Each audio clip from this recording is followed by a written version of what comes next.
دعا مانگنے کا بھی ایک سلیقہ عطا فرمایا۔ دنیا میں جتنے بھی کام ہوتے ہیں اس کے کچھ تو ظاہری اسباب ہوتے ہیں، جیسے کوئی بیمار ہوا تو ظاہری سبب یہ ہے کہ اس کا علاج کیا جائے، دوا کی جائے، لیکن کوئی بھی سبب بذات خود مؤثر نہیں ہوتا جب تک کہ اللہ جل جلالہ کی طرف سے اس میں تاثیر پیدا نہ کی جائے۔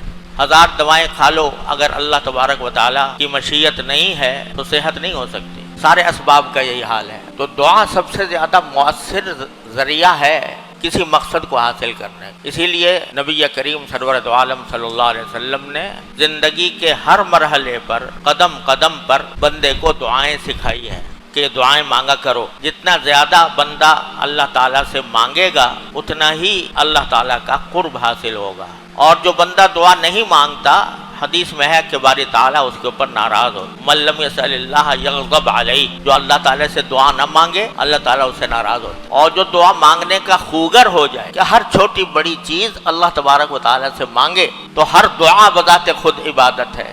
اس پر فوری طور پر جو اس کی قبولیت ہے وہ یہ کہ دعا کے اوپر ثواب تو فوراً نقد مل گیا۔ چاہے دنیا کی کوئی چیز مانگی ہو کہ یا اللہ مجھے رزق دے دے، یا اللہ مجھے روزگار دے دے، یا اللہ مجھے طبیعت اچھی کر دے، دنیاوی مقاصد کے لیے مانگ رہا ہے، لیکن جو ہی دعا مانگی فوراً بلا تاخیر نقد وہ ایک عبادت لکھی گئی، اس کے اوپر اجر مرتب ہوگا۔ اب وہ چیز جو مانگی ہے وہ دیں یا نہ دیں یہ اللہ جل جلالہ کی مشیت پر موقوف ہے۔ وہ بندے کی مصلحت پہچانتے ہیں کہ بعض اوقات بندہ کوئی ایسی چیز مانگ رہا ہوتا ہے جو اس کے حق میں فائدہ مند نہیں ہوتی، تو اس سے اچھی چیز دے دے، لیکن ایک فائدہ تو فوری یہ حاصل ہوتا ہے کہ اجر و ثواب ملا دعا کرنے میں۔ دوسرا فائدہ یہ ہوتا ہے کہ اللہ تبارک و تعالی سے تعلق میں اضافہ ہوا، اس کا قرب حاصل ہوا۔